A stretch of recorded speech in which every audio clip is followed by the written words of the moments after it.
બ્રિટનના દક્ષિણ ઇંગ્લેન્ડ અને ઇસ્ટ મિડલેન્ડ્સમાં ખરાબ હવામાનથી તબાહી મચી છે. અચાનક થયેલા ભારે વરસાદ, કરા અને વીજળી પડવાને કારણે અનેક વિસ્તારોમાં પૂર આવ્યું છે.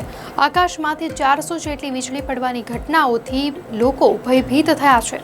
બ્રિટનના હવામાન વિભાગે જણાવ્યું છે કે કેટલાક વિસ્તારોમાં પૂર પણ આવ્યું છે, જ્યારે નેશનલ હાઈવેએ જણાવ્યું છે કે યોર્કશાયરમાં M18ના કેટલાક ભાગ બંધ કરી દેવાયા હતા. વારવિકની પાસે M40ના કેટલાક ભાગોને પણ બંધ રખાયા હતા. હવામાન વૈજ્ઞાનિક એલી ગ્લેઝિયરે જણાવ્યું કે લંડન અને બકિંઘમશાયરના કેટલાક વિસ્તારોમાં ભારે વરસાદ સાથે તોફાન સર્જાયું. તેમણે જણાવ્યું હતું કે વરસાદનું સ્તર મહત્તમ 10થી 15 મિલીમીટરની વચ્ચે હતું અને આ વરસાદ 20 મિનિટથી લઈને 1 કલાક સુધી ચાલુ રહ્યું હતું. હવામાન વિભાગ અનુસાર લગભગ 300થી 400 વીજળી પડવાની ઘટનાઓ જોવા મળી હતી. આ ઘટના એવા સમયે જોવા મળી છે જ્યારે બ્રિટનમાં 1972 પછીનો સૌથી ગરમ દિવસ જોવા મળ્યો હતો.